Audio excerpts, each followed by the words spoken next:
Bien, pues conforme al calendario de lectura, en esta semana leímos lo que fue el libro del profeta Joel, ¿sí? Así que vamos a Joel capítulo 1. Joel tiene unas características muy especial. De hecho, es citado también en el Nuevo Testamento. Y pareciera ser que lo que citan de Joel es solamente eso de lo que habla Joel. Y es precisamente de lo que menos vamos a citar hoy, ¿sí? En el libro de Joel. Recuerdan que en Hechos capítulo 2, Pedro menciona y cita precisamente Joel con lo que es el tema del derramamiento del Espíritu Santo. Bueno, pues esta mañana que vamos a abordar el tema de Joel es lo que no vamos a hablar, sino vamos a hablar del contexto de de ese versículo que cita Pedro. Muy bien. Bueno, pues ¿en qué periodo nosotros podríamos situar al profeta Joel? Ya con estos últimos profetas que hemos visto, pues realmente hemos visto cómo algunos eran contemporáneos, en qué reino estaban unos, en qué reino estaban otros, y vimos cómo la Biblia es tan hermosa, cómo se va concordando, y de cierta forma podemos, por eso Isaías predicaba así, por eso Jeremías hablaba de esto, por eso Ezequiel hablaba. Entonces, hoy vamos a hablar de Joel, y Joel, déjenme leerles algo que investigué, dice, y el periodo de tiempo en el que podemos situar al profeta Joel es incierto y ha sido objeto de debate entre los estudiosos, ¿sí? Existen varias teorías basadas en el contenido y contexto del libro de Joel en la Biblia. Las estimaciones más comunes ubican a Joel en uno de estos tres periodos. ¿Y esto por qué? Porque Joel no nos menciona ni en la época de tal rey, ni nada así como los otros profetas. Entonces, al no tener eso, Joel, o esos elementos, es difícil que lo podamos situar. ¿Sí me explico? El primer eh, referencia que dan, que es hacia el siglo IX antes de Cristo, y esto es más o menos un poquito por la época de David, un poquito hacia Salomón. Bueno, y dice que algunos estudios sitúan a Joel en esta época durante el reinado, bueno, del reinado de Joás, un poquito más adelante, dice en Judá. Argumentan que se alude de referencias a la monarquía o a un rey en específico y que podría indicar un periodo temprano, ¿no? Entonces, es un poquito raro que lo sitúen en esa época porque si ya en la semana ya leímos el libro de Joel y pues habla mucho acerca de un tema principal, que es el día del Señor. Entonces, no podemos situar en ese tiempo porque todavía con tanto al juicio del día del Señor, todavía no se hablaba de esos temas, ¿sí me explico? Entonces, no lo podemos ubicar en ese tiempo. Otros, segunda postura, que es en el siglo VII. ¿Sí? Otros proponen que Joel podría haber profetizado durante el tiempo del rey Josías, del 540 al 600 a.C. Y este periodo coincide con una serie de reformas religiosas y un renacimiento espiritual de Judá. ¿Sí? Si recuerdan, este rey Josías que hizo estas reformas, quitó la idolatría de Judá, etcétera, pero aún así es muy temprano para lo que está diciendo Joel. ¿Sí me explico? Y tercera postura, para lo cual yo estoy de acuerdo, que es alrededor del siglo VI, dice, bueno, otra teoría coloca después del exilio babilónico entre el regreso de los judíos a Jerusalén aproximadamente en el 538 a.C. y la reconstrucción del templo en el 515 a.C.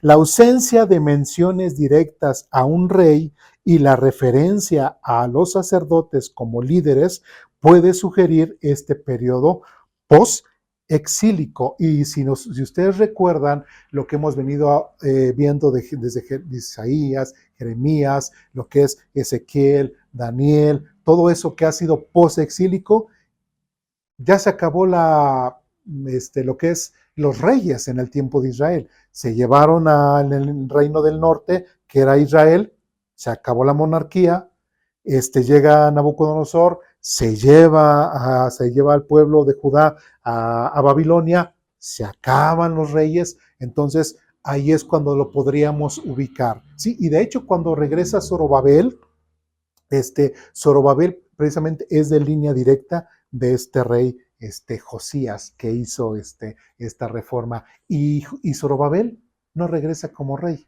no lo ponen como rey y prácticamente ahí se pierde la monarquía. Entonces a Joel lo podemos situar en esa situación. Ahora recordemos con los pasajes que hemos visto de estos últimos profetas, ahora sí se habla mucho de qué, del juicio que Dios traería, tanto para Israel, que se cumplió, para Judá con los babilonios, también se cumplió. Pero en el caso de Joel, Joel hablaba de un juicio todavía más en el futuro.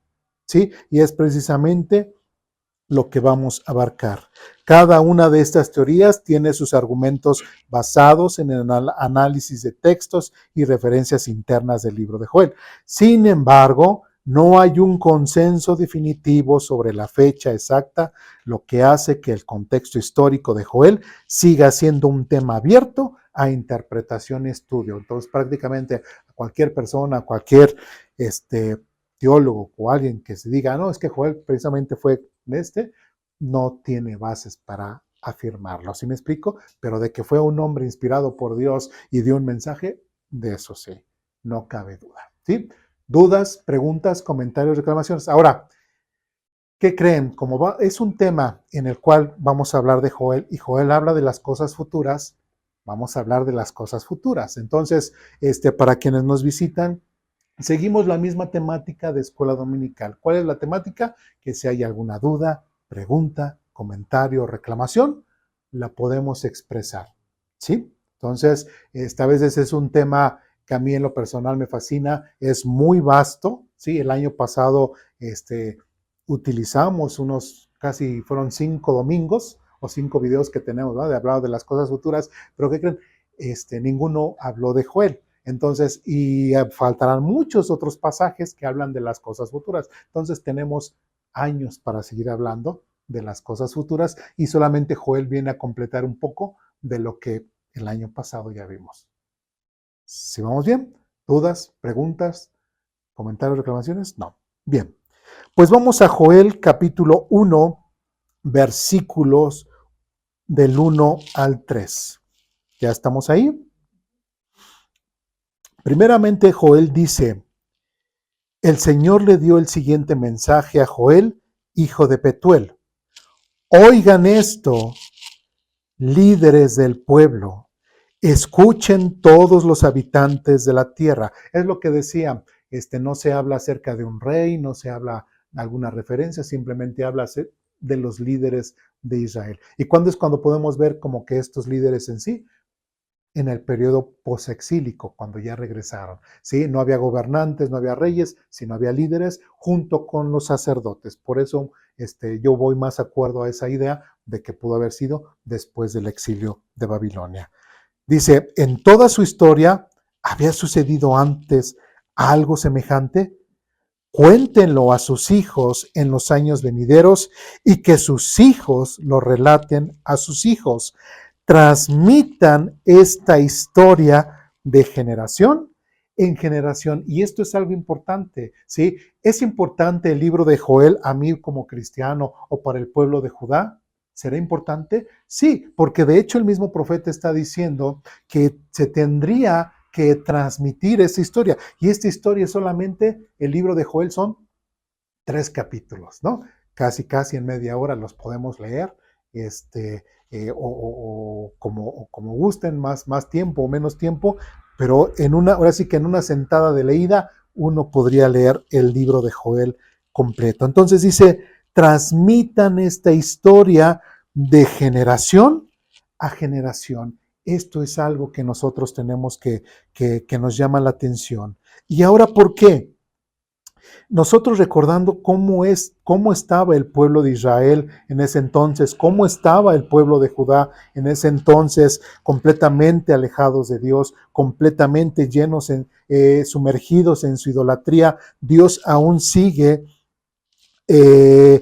pidiendo, no pidiendo, sino dejándose encontrar por su pueblo escogido y llamándolos al arrepentimiento. En el capítulo 1, versículo 13 al 14, versículo 13 y 14, dice lo siguiente: ustedes sacerdotes, vístanse de tela áspera y lloren. Aún aquí hacemos la mención a los sacerdotes. Joel hace esta mención a los sacerdotes aparte de los líderes. Y recordemos que los sacerdotes o los sacerdotes levitas siempre iban a ser los sacerdotes y los servidores de Dios. ¿Cuándo se iba a acabar ese sacerdocio? No. ¿En los días postreros va a haber sacerdocio? Sí. Entonces los sacerdotes siempre van a estar, siempre van a figurar. 13. Otra vez, ustedes sacerdotes vístanse de tela áspera y lloren. Giman ustedes los que sirven ante el altar. Vengan, pasen la noche vestidos de tela áspera, ustedes ministros de mi Dios, pues no hay grano ni vino para ofrecer en el templo de su Dios. Proclamen un tiempo de ayuno, convoquen al pueblo una reunión solemne, reúnan a los líderes y a toda la gente del país en el templo del Señor su Dios y allí clamen a Él. ¿Qué está haciendo Joel en esta invitación? Pues está haciendo esta invitación a su pueblo. ¿Para qué? Para que se arrepientan, para que busquen a Dios. ¿Por qué? Porque la situación en la cual estaba el pueblo de Judá en ese momento, ¿cómo era? De abundancia precaria. Precaria. No había absolutamente nada. A tal grado que el mismo, en versículo 13 dice, pues no hay grano ni vino para ofrecer en el templo de su Dios. Entonces, si el pueblo de Judá no estaba siendo próspero, ¿cómo iban a tener ellos para poder llevar su ofrenda, para poder ofrecerle a Dios? ¿Sí me explico? No tenían, ¿sí? Ni siquiera había nada para que pudieran realmente festejar las fiestas que tenían que hacer dentro del pueblo, dentro del templo. ¿Sí? Entonces, es importante, Joel está haciendo un llamado al arrepentimiento. ¿Por qué? ¿Por qué Joel está haciendo este llamado al arrepentimiento al pueblo de Israel ya en su conjunto? Versículo 15 dice lo siguiente: el día del Señor está cerca, ¿sí? El día del Señor está cerca. ¿Por qué era necesario? ¿Por qué es necesario que el pueblo de Israel se ponga a cuentas con Dios?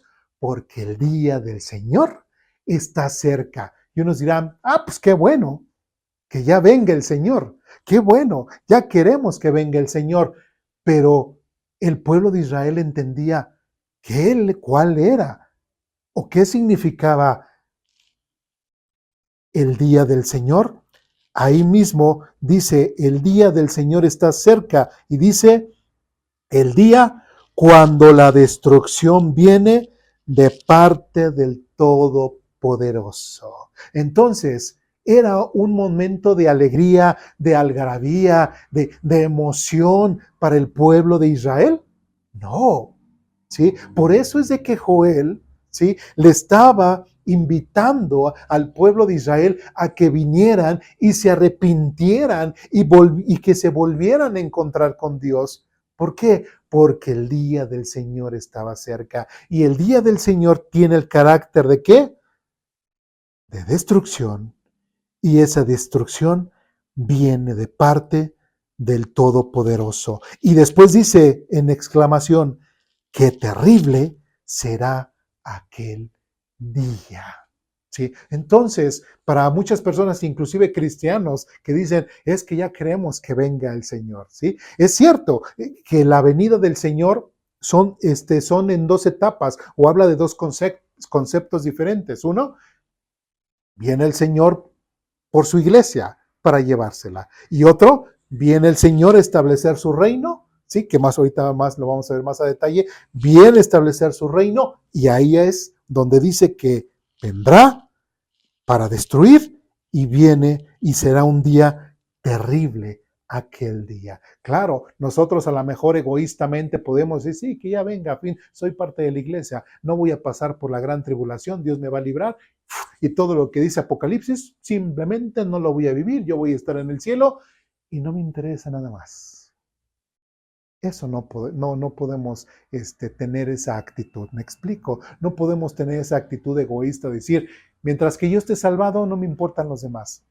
No, ¿sí? Hay que predicar el evangelio, hay que dar buen testimonio de que la vida de una persona puede cambiar para que las personas puedan también vivir felices y puedan también vivir con Cristo, puedan vivir sus vidas guiados por el Espíritu Santo también, ¿sí? No significa que tengamos que ser nosotros egoístas o ser orgullosos o sentirnos muy porque sabemos que el Señor Jesús vendrá por nosotros y no sufriremos nada más. ¿Sí me explico? Entonces, el carácter del día del Señor será un día en el cual habrá terror y será un día de destrucción. Ahora algo interesante, que algo que muchas veces cuando nosotros predicamos el Evangelio, normalmente que a veces decimos esta frase, ¿no? Si el día de hoy tú te murieras, ¿a dónde crees que te irías? ¿No? Pues digamos, al cielo o al infierno, ¿no? Y hacemos que la persona medite, ¿no? En esa situación. Bueno, no me quiero ir al infierno, no, pues me quiero ir al cielo, ¿sí? Y lo proyectamos hacia el día de su muerte. Pero ¿qué tal si esa persona no llega al día de su muerte, pero llega el Señor? Viene el Señor antes. ¿Sí me explico? Que también es un tema, porque también nosotros debemos entender, o nos morimos o viene el Señor antes, ¿sí? Y en cualquiera de los dos hay juicio, ¿sí me explico? En cualquiera de los dos o me quedo o me voy, ¿sí? Si me quedo, entonces pues, caray, entonces nunca creí, ¿sí? Entonces nunca creí en Jesucristo y ya todos se fueron y yo me quedé. ¿Sí me explico? Entonces, también es algo que también nosotros debemos de meditar en esas situaciones. No solamente el juicio va a ser cuando yo me muera, sino también puede ser que el día de mañana venga el Señor, ¿sí? Por los suyos. Y los que se quedarán empezarán a sufrir todo lo que empieza a hablar del libro de Apocalipsis. ¿Sí vamos bien? ¿Dudas, preguntas, comentarios, reclamaciones? Seguimos adelante. De ahí saltamos al capítulo 2, Joel capítulo 2 del versículo 1 en adelante. Nos describe más Joel, más acerca de este día del Señor. ¿Qué nos dice Joel?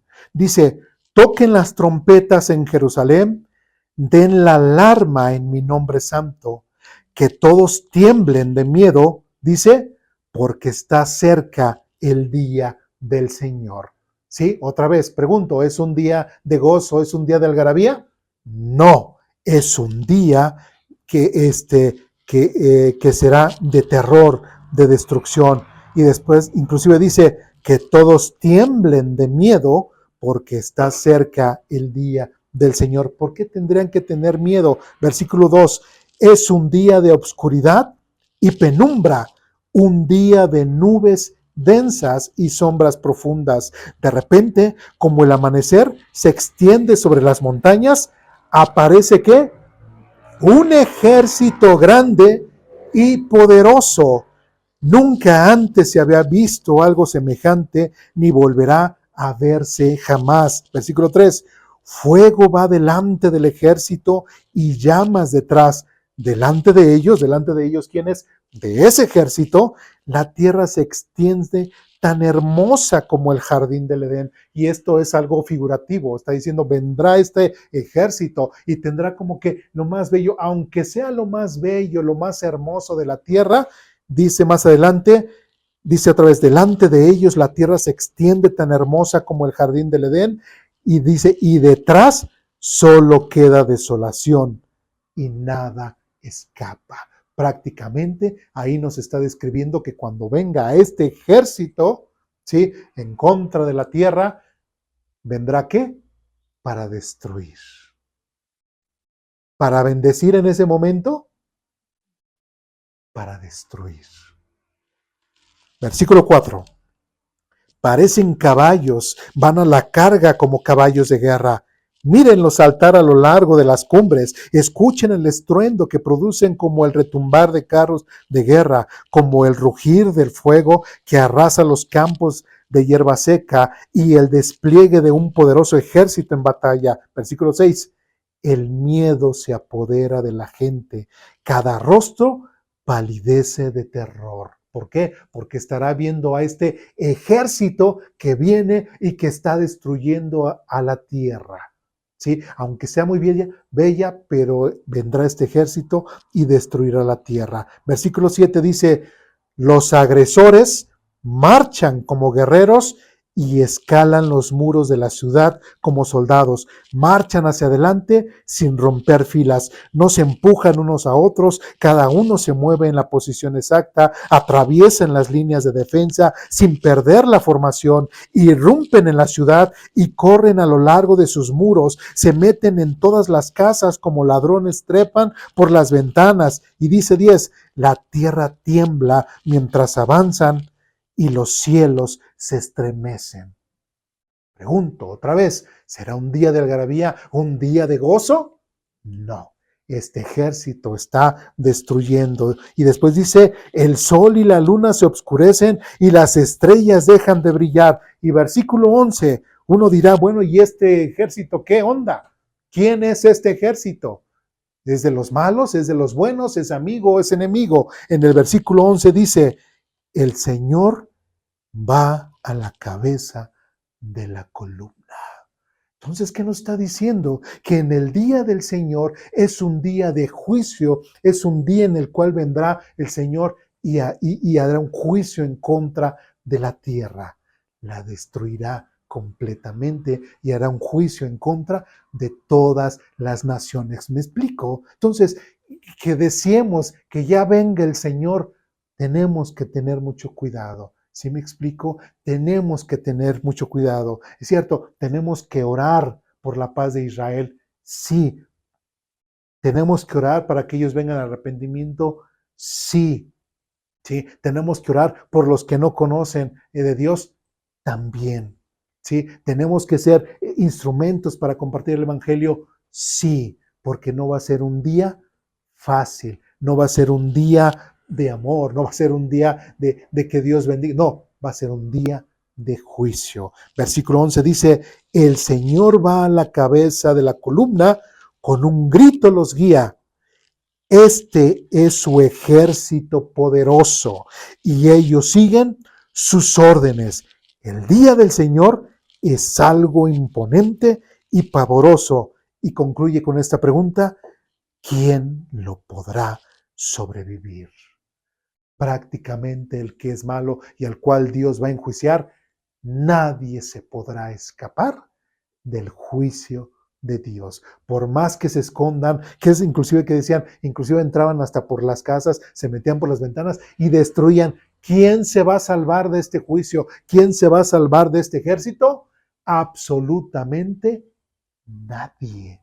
¿Sí? Versículo 12 dice, por eso dice el Señor, vuélvanse a mí mientras haya tiempo. Pero ahí nos vamos a quedar, ¿sí?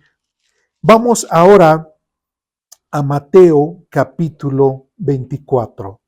¿Hasta aquí alguna duda, pregunta, comentario, reclamación? ¿Sí? Recordemos que el día del Señor va a ser un día de juicio, un día de destrucción. ¿Y quién va a venir? El Señor. Aquí dice, el Señor va a la cabeza de la columna. ¿Sí? Hasta aquí Joel nada más nos dice el Señor. ¿Cuál Señor? No sabemos. Hasta ahorita no sabemos. Vamos a Mateo capítulo 24.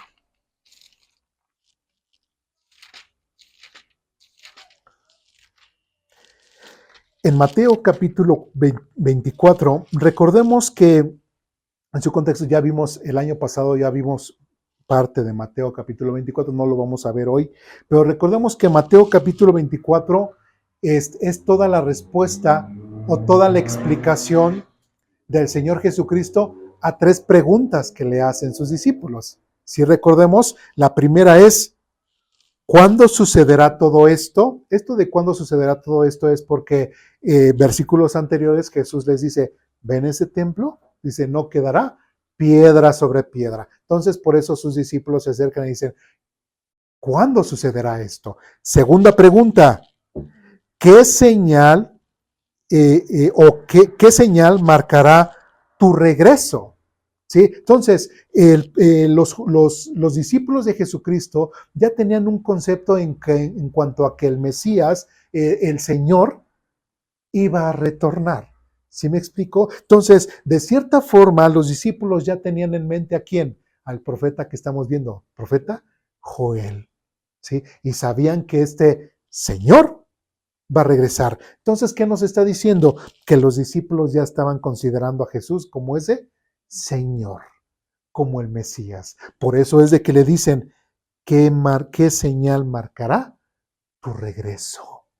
¿Sí? Y última pregunta dice, y del fin del mundo. Pero aquí, digo, los pasajes que vamos a abordar no van a ser para responder las tres preguntas. Eso todo lo contesta en Mateo capítulo 24, Mateo capítulo 25, ¿sí? Y solamente nos vamos a enfocar en Mateo, donde habla acerca de su regreso. En Mateo capítulo 24, del versículo 25 al 30, dice lo siguiente.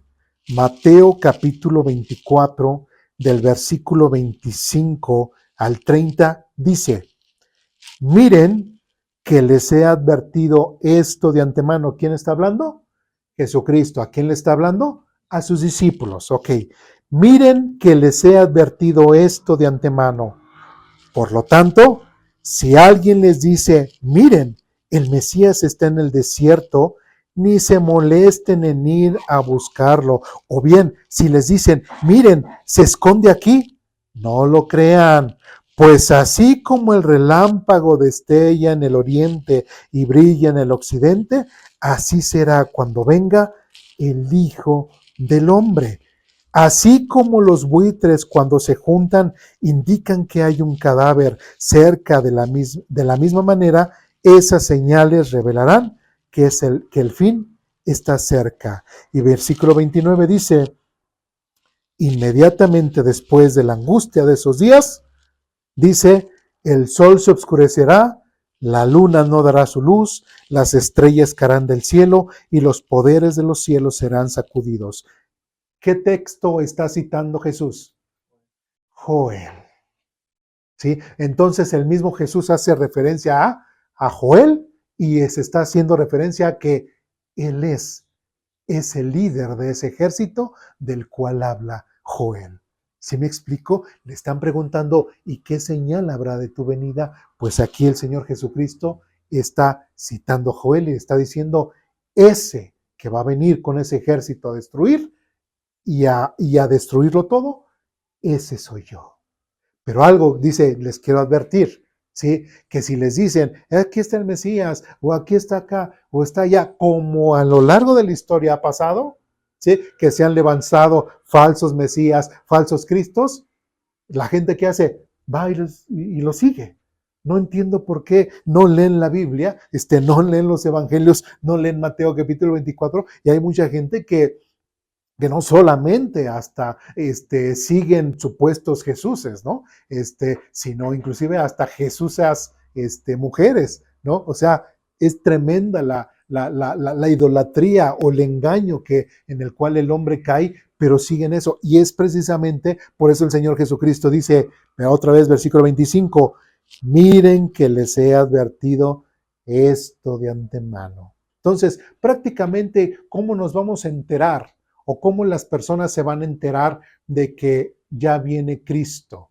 ¿Sí? Ahora recordemos que hay un acontecimiento que en Mateo capítulo 24, sus discípulos nunca le preguntan, pero Jesucristo sí les responde. ¿Recuerdan qué acontecimiento es? Mateo capítulo 24 dice, y uno será tomado y otro será dejado. ¿Sí? ¿Por qué no preguntaron en cuanto al tema del rapto? Porque no lo sabían.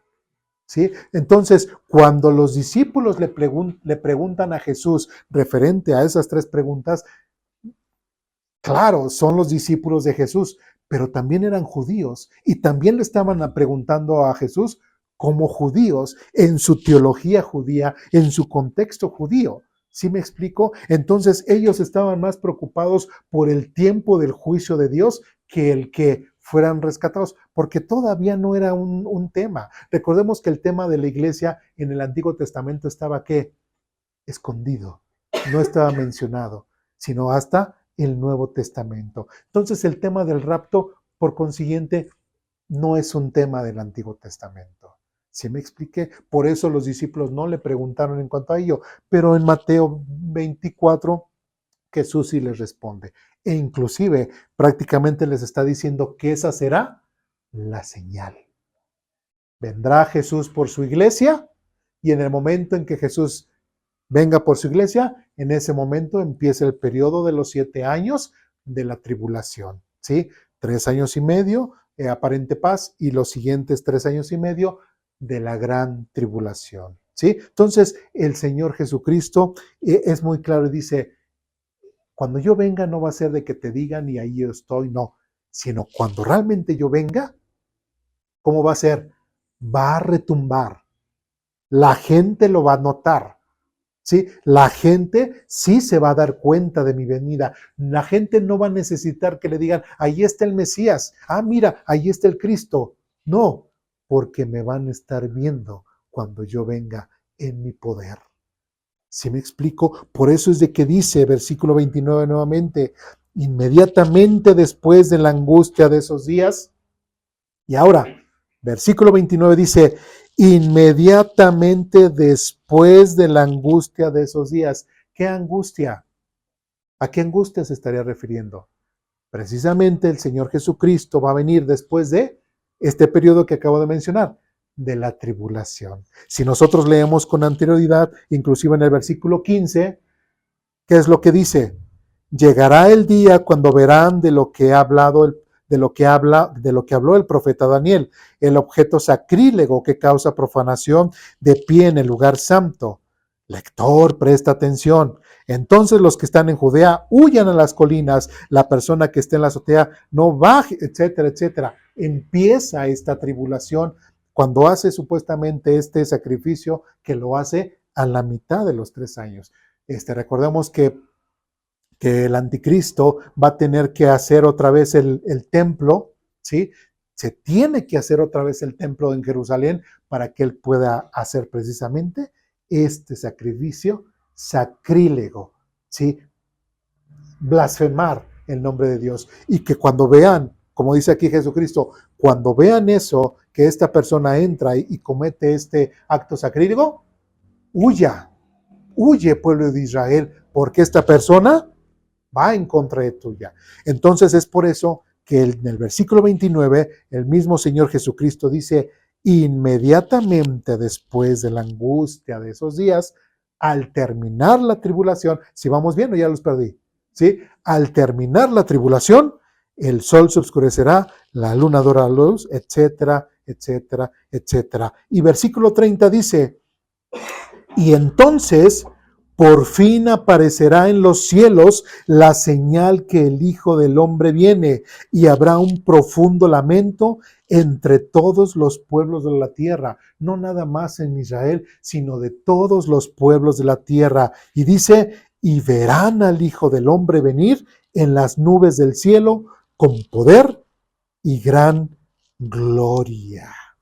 ¿Sí? Entonces, Joel y aquí Mateo ¿estarán hablando de lo mismo? Sí, sí. Y de hecho, el Señor Jesucristo le está dando esta interpretación al libro de Joel y le está diciendo, yo soy el que va a venir.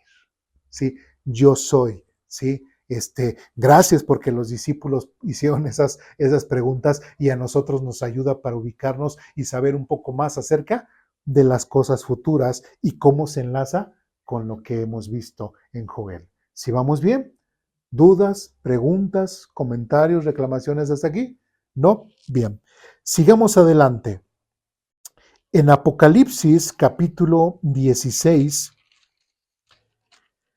vamos ahora a Apocalipsis. En Apocalipsis capítulo 16, versículos 13 al 16, ya estamos ahí. Va a pasar algo. Recordemos que las cosas, ni Mateo ni Apocalipsis, también el año pasado cuando vimos las cosas futuras desde el libro de Ezequiel, tenemos que leer mucho para podernos dar un panorama completo. Uno dice unas cosas, otro dice otras cosas, otro dice otras cosas, otro dice otras cosas. Y solamente en conjunto nosotros podemos entender plenamente o como dirían, ver toda la película, ¿verdad?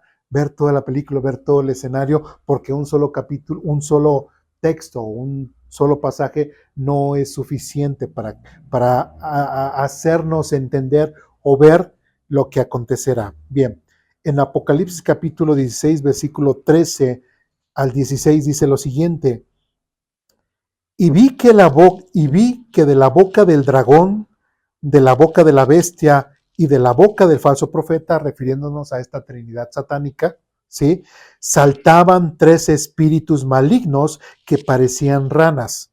Estos son espíritus de demonios que hacen milagros y salen a reunir a todos los gobernantes del mundo para pelear contra el Señor en la batalla del gran día del juicio de Dios, el Todopoderoso. Y qué interesante que el mismo Satanás, la misma Trinidad satánica, ellos saben que solamente van a poder reinar durante 7 años. Ya al término de estos años, ellos espiritualmente, así como hablan, mandan a estos espíritus engañadores para preparar a la gente, confundir a la gente y que la gente de una forma bélica se preparen. ¿Para qué? Para cuando venga el Señor. ¿Me explico? ¿Sí? Entonces aquí dice otra vez, y salen a reunir a todos los gobernantes del mundo para pelear contra el Señor en la batalla del gran día del juicio de Dios, del Todopoderoso. Y qué interesante que ellos mismos saben que será el juicio del Dios Todopoderoso. Versículo 15 dicen, miren, yo vendré como un ladrón cuando nadie lo espere. Benditos son todos los que me esperan y tienen su ropa lista para no tener que andar desnudos y avergonzados. Versículo 16 dice, y los espíritus de demonios reunieron a todos los gobernantes y a sus ejércitos en un lugar que en hebreo se llama Armagedón.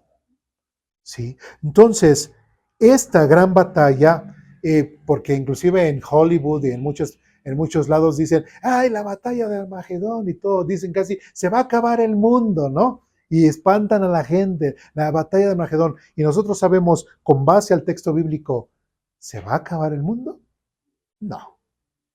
¿Sí? ¿Será el fin del mundo? No. ¿Sí? Si no es una batalla. Y qué interesante que al meter este tipo de concepto en la gente de que, ay, se va a acabar el mundo y todo, ¿qué estamos viendo aquí? Que la misma Trinidad satánica convence a las personas para que estén preparados, para que cuando venga ese día de juicio del Señor, puedan combatir en contra de Él. ¿Me explico? Y aquí dice que estén preparados. Y el mismo Señor dice, miren, yo vendré como un ladrón. ¿Sí? Prácticamente no sabrán cuándo voy a venir. Terminará ese año, pero no saben, terminarán los 7 años, pero no saben si es luego al día siguiente, a la semana siguiente o el mes siguiente.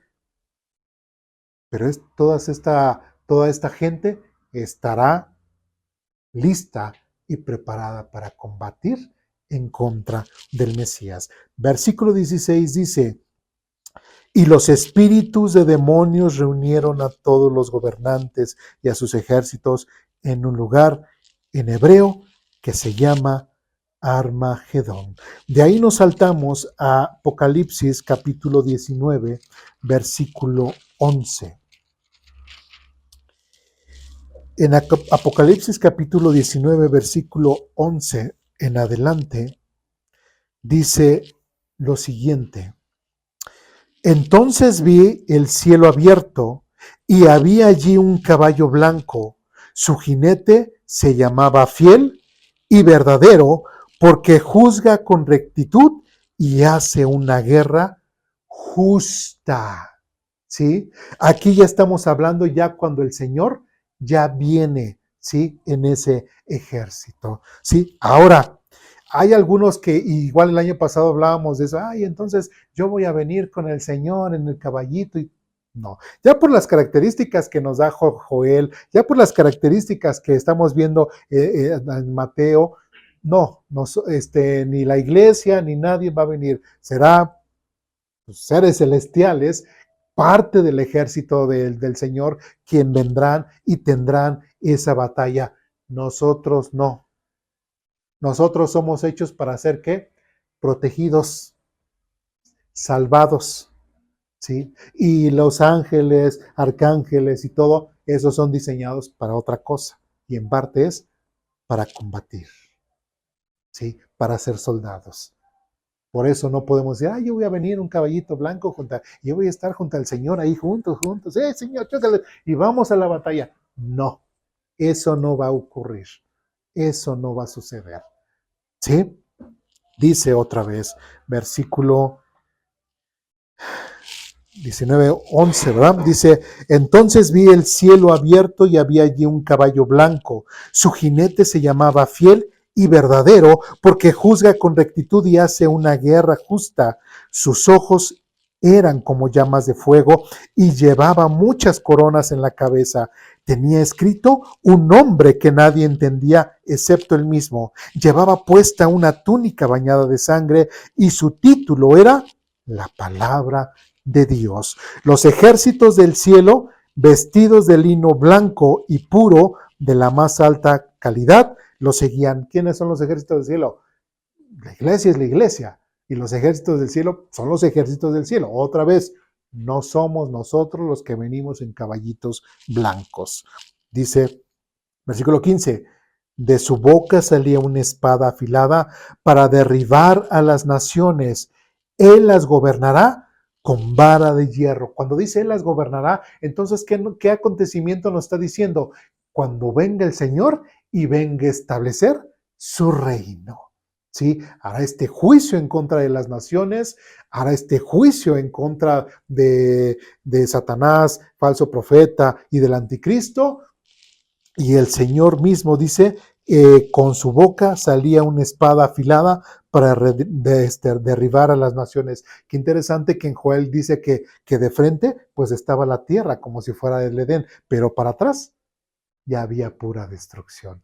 En ese momento en el que el Señor, no sé, yo no me lo imagino, o tal vez me lo imagino medio raro, pero así el Señor simplemente con el poder de su boca destruirá a todos aquellos que se le opongan. Prácticamente lo verán venir del cielo. Imagínense esa escena con su AK-49, con su M60, con su Barrett o con lo que sea, tratándole de disparar al Señor. Algo absurdo. ¿Qué le va a pasar? Absolutamente nada. Y en el Señor, en el momento en que abra su boca y haga el juicio de destrucción en contra de todas las naciones, van a perder. Y nadie se va a salvar, como lo acabamos de ver en Joel, si recuerdan. Seguimos adelante. De su boca salía una espada afilada para derribar a las naciones. Él las gobernará con vara de hierro y desatará el furor de la ira de Dios, el Todopoderoso, como el jugo que corre del lagar. Prácticamente va a ser esta venida del Señor, el que haga este juicio en contra de las naciones, prácticamente es el juicio de la ira del Dios Todopoderoso. No va a ser un día de algarabía, un día de alegría, va a ser un día de juicio, un día terrible. Versículo 16, en la túnica a la altura del muslo estaba escrito el título, Rey de todos los reyes y Señor de todos los señores. ¿Sí? Prácticamente, ¿a quién está haciendo referencia? Al Señor Jesucristo. ¿Sí? Dudas, preguntas, comentarios, reclamaciones, ¿no? Entonces, prácticamente estamos hablando que es cuando venga el día del Señor, hará un juicio y ese día establecerá su reino. Bien, regresamos a Joel capítulo 3. En Joel capítulo 3 Versículo 1 y versículo 2 dice lo siguiente. ¿Hasta aquí alguna duda de lo que hemos visto o ya los perdí? ¿No? Bien. ¿Sí los recordaban? Qué bueno. Bien. Joel capítulo 3, versículo 1 y 2 dice lo siguiente. En el tiempo de esos acontecimientos, ¿de cuáles acontecimientos? De lo que estaba hablando, ya leímos, ¿no? Joel capítulo 2, cuando Él venga y venga a enjuiciar. Prácticamente lo que dice Mateo, lo que estamos viendo en Apocalipsis, aquí Joel también lo está narrando. Bueno, en el tiempo de esos acontecimientos, dice el Señor, dice que cuando yo restaure la prosperidad de Judá y de Jerusalén. ¿Qué nos está diciendo? ¿A qué viene? A estarrar, ¿pero por qué? Primeramente, ¿qué? A establecer su reino. Y cuando venga Jesucristo a establecer su reino, también va a ser en el momento en que restaurará al pueblo de Israel. ¿Sí? Y les pregunto, ¿y la iglesia? Seguirá arriba. ¿Sí? La iglesia seguirá arriba. Cuando yo restaure la prosperidad de Judá y de Jerusalén, dice versículo 2, reuniré a los ejércitos del mundo en el valle de Josafat.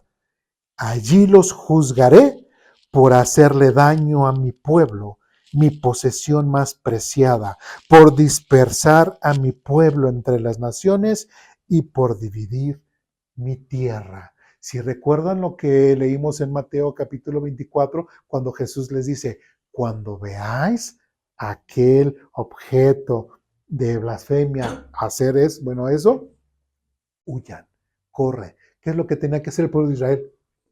Huir, esparcirse. ¿Y qué iba a pasar con la tierra de Israel? Pues ya se fueron. Dirá el anticristo, pues no sé qué pasó. Yo hice un sacrificio y se fueron todos los de Israel. Pues vamos a dividirnos la tierra. ¿Sí? Ya no hay judíos, ya no hay israelitas, pues ahora sí que vénganos tu reino, ¿verdad? A dividir la tierra. Y es precisamente lo que aquí nos describe Joel, que en ese tiempo prácticamente la tierra de Israel, de Judá, de Jerusalén, estará completamente dividida y prácticamente el pueblo de Israel como pueblo habrá sido esparcido por todas las naciones y esto con el propósito prácticamente de huir, ¿sí? Prácticamente de salvar sus vidas, ¿sí? De ahí nos saltamos al versículo 9 de Joel capítulo 3. Versículo 9 dice lo siguiente. Digan a las naciones de todas partes, prepárense para la guerra. Si recuerdan lo que vimos en cuanto a Apocalipsis capítulo 16, donde habla que la Trinidad satánica preparó para toda esta gente, ¿para qué? Para la gran batalla, ¿sí? Del Dios Todopoderoso. Pues aquí Joel nos dice que en el versículo 9, Dios le dice, díganle a las naciones de todas partes, prepárense para la guerra, llamen a sus mejores hombres de guerra, que todos sus combatientes avancen para el ataque, forjen las rejas de arado y conviértanlas en espadas y sus herramientas para podar en lanzas. Entrenen aún a los más débiles para que sean guerreros. Vengan pronto, naciones, de todas partes, reúnanse en el valle. Después dice, y ahora, oh Señor, llama a tus guerreros, que las naciones se movilicen para la guerra, que marchen hacia el valle de Josafat. Allí yo, el Señor, me sentaré para pronunciar juicio en contra de todas ellas. ¿Qué nos decía Apocalipsis? Que Él vendría, haría un justo juicio y juzgaría y reinaría con vara de hierro en contra de todas estas naciones. Y dice versículo 13, den rienda suelta a la hoz, porque de la cosecha está madura. Vengan, pisen las uvas, porque el lagar está lleno, los barriles rebosan con la perversidad de estas naciones. Versículo 14. Miles y miles esperan en el valle de la decisión. Es allí donde llegará el día del Señor. ¿Sí? Apocalipsis nos dice de este lugar llamado ¿qué? Armagedón, la batalla de Armagedón. Aquí Joel lo menciona como el lugar de Josafat. ¿Sí? Y Josafat, lo interesante es, no se está hablando de un lugar en específico, de algo que exista geográficamente, sino que Josafat significa en el hebreo el Señor juzga o el Señor ha juzgado. Eso es lo que significa Josafat o la palabra Josafat. Entonces, es ahí donde prácticamente Dios va a juzgar a todas las naciones. Y otra vez, versículo 14 dice, miles y miles esperan en el valle de la decisión. Es allí donde llegará el día del Señor. Versículo 15. El sol y la luna se oscurecerán y las estrellas dejarán de brillar. Es lo mismo que vimos en Mateo, es lo mismo que vimos en el Apocalipsis. ¿Recuerdan? Habla acerca del mismo acontecimiento. Versículo 16. La voz del Señor pronto rugirá desde Sión y tronará desde Jerusalén, y los cielos y la tierra retumbarán, pero el Señor será un refugio para su pueblo, una fortaleza firme para el pueblo de Israel. Y ahí podríamos preguntar, ¿el pueblo de Israel cuándo dejará de ser el pueblo de Israel? Jamás. ¿Cuándo Dios lo va a dejar de cuidar? Jamás. Sí, que tal vez deje que alguna nación como lo ha pasado, con los asirios, con los babilonios, con los medos, con los persas, con los egipcios, para disciplinar a su pueblo. Sí, pero el pueblo de Israel siempre será lo más preciado que Dios tiene, su pueblo Israel. La iglesia, es una institución completamente diferente al pueblo de Israel, ¿sí? Y aquí preguntaría, ¿aquí en el libro de Joel vemos a la iglesia? No, todo va dirigido al pueblo de Israel. ¿A quién va a restaurar aquí? ¿A la iglesia? No, al pueblo de Israel, ¿sí? Por eso es que enfatizo mucho esa separación, esa división, porque lamentablemente por ahí en algunos otros lados podemos ver a la iglesia en todos lados. No, aquí directamente se está refiriendo al pueblo de Israel. ¿Sí vamos bien? ¿Dudas, preguntas, comentarios, reclamaciones? Bueno, regresamos a Joel capítulo 2. ¿Sí? En Joel capítulo 2, versículo 12, que fue parte del que leímos hace un momento, del 12 al 17 dice lo siguiente. Por eso dice el Señor, vuélvanse a mí ahora mientras haya tiempo, entréguenme su corazón, acérquense con ayuno, llanto y luto.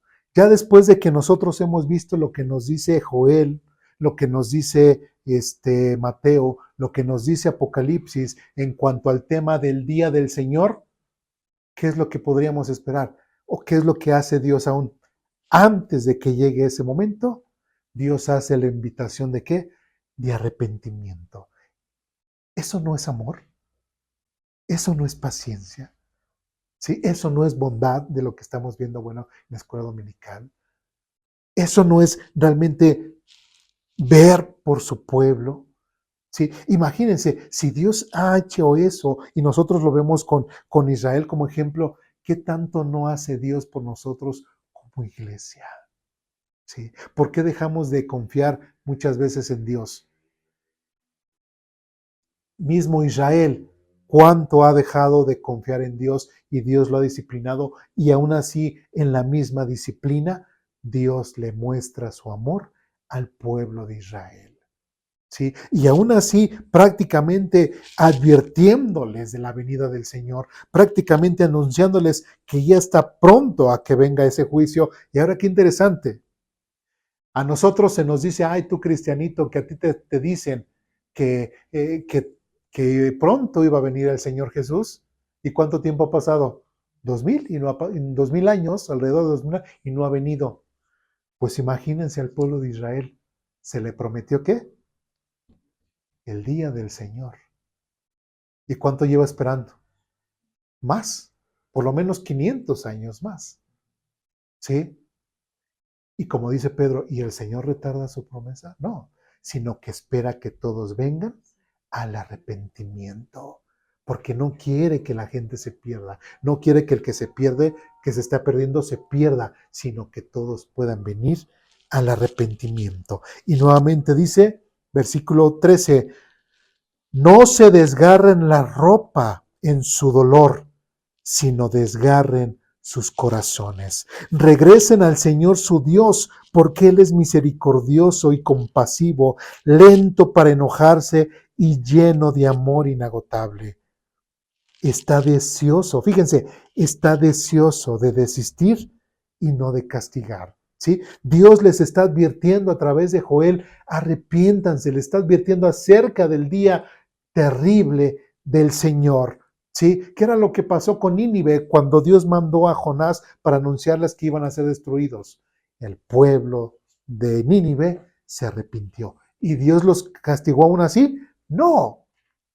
Dios es lo que quiere hacer precisamente, o es lo que quería hacer con su pueblo. Pero lamentablemente a la fecha, el pueblo de Israel no se ha arrepentido ni se ha acercado nuevamente a Dios. Dice, está deseoso de desistir y no de castigar.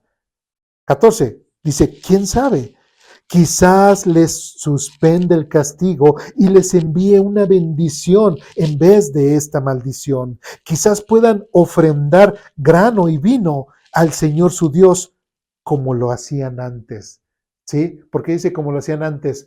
Porque Dios no ha prosperado para que ellos tengan para ofrendar. ¿Sí me explico? ¿Sí? El pueblo de Israel, ¿y por qué no ofrenda? ¿O por qué Dios no los ha prosperado? Porque ellos seguían en sus pecados, en su idolatría. Por eso Dios no los prosperaba, porque el pueblo de Judá estaba hasta mal espiritualmente delante de Dios. Versículo 15.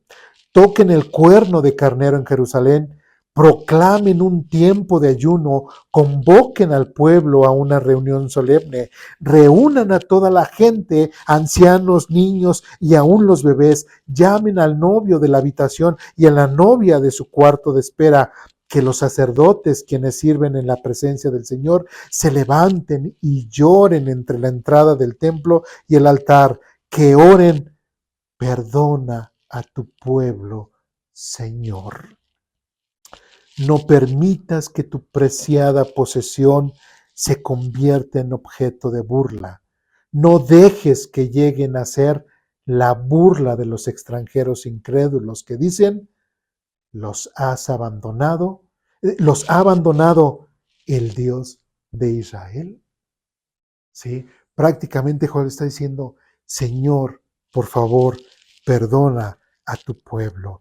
Está invitando al pueblo a que se arrepienta delante de Dios. Está invitando al pueblo a que no se quebrante, no rasgue sus vestiduras, sino que rasgue su corazón, que sean honestos, que sean verdaderos y que realmente le pidan perdón a Dios por su pecado. Como dice aquí, que oren, perdona a tu pueblo, Señor. Perdónalo. Y a la fecha podemos creer que Dios ha perdonado a su pueblo Israel. Pregunto, ¿se han arrepentido? No, no se ha arrepentido el pueblo de Israel. Y como dice la última pregunta, ¿los ha abandonado el Dios de Israel? ¿Dios ha abandonado a su pueblo? Y para concluir, vamos a Mateo capítulo 1.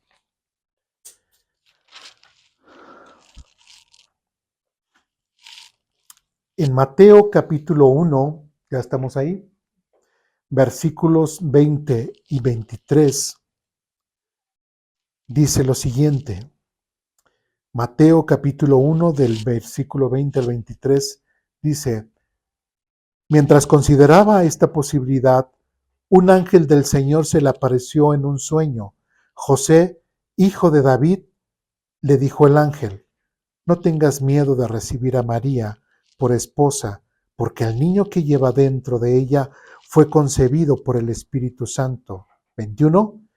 Y tendrá un hijo y lo llamarás Jesús, porque él salvará a su pueblo de sus pecados. Todo eso sucedió para que se cumpliera el mensaje del Señor a través de su profeta.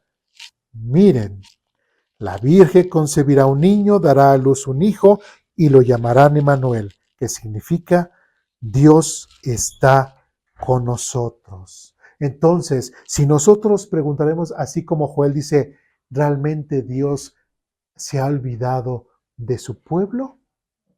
No. Aún vino Jesús, y Jesús, ¿cuál es el significado de Jesús? ¿O por qué le tendrán que llamar Jesús? Dice, porque Él salvará a su pueblo de sus pecados. ¿Sí? En Joel quedó que, ven pueblo de Israel y arrepiéntete. Ven pueblo de Israel y pídele perdón a Dios de tus pecados. ¿Sí? Y ahora Dios pone, no se ha olvidado de Israel, no se ha olvidado de Judá, y Dios pone al Cordero de Dios que quita el pecado del mundo. Y como dice aquí, porque Él salvará a su pueblo de sus pecados. Entonces, ¿de qué forma se va a demostrar que el pueblo de Israel hoy en la actualidad se pueda arrepentir delante de Dios? Creyendo en Jesucristo. Si el pueblo de Israel hoy en la actualidad no cree en Jesucristo como medio de salvación, Dios simplemente no los va a perdonar, porque es la única forma en la cual Dios puede perdonar pecados. ¿Sí? Aún así se levantan y digan, ahora sí, como pueblo guerrero que es, nos vamos y nos dirigimos en contra de esa mezquita de Omán que está ahí y vamos a pelear y ahora sí, porque Dios está con nosotros. No, tendría que ser a través de Jesucristo para que perdonen sus pecados. No solamente, aquí dice, primeramente con el pueblo de Israel. ¿Sí? Porque Él viene a salvar a su pueblo de Israel, no se ha olvidado. Pero ¿qué dice Juan? Que a los suyos vino, pero los suyos no lo recibieron. ¿Sí? Y es ahí donde nosotros, no siendo parte del pueblo de Dios, sino siendo extranjeros, hemos sido injertados para ser parte de la familia de Dios. Pero ¿cuál fue la forma en la cual nosotros pudimos ser parte de la familia de Dios? A través de Jesucristo. No hay otra forma, no hay otro método más que solamente. Entonces, ¿cuál es el contexto del libro de Joel? La venida del Señor está cerca. ¿Sí? ¿Habla acerca de los dones espirituales? No es el tema principal. ¿Sí? Y ya veremos después cómo es que lo interpreta Pedro en Hechos capítulo 2, pero el contexto, prácticamente leímos todo Joel, ese no es el tema. En cuanto a los dones espirituales, ese no es el tema de Joel.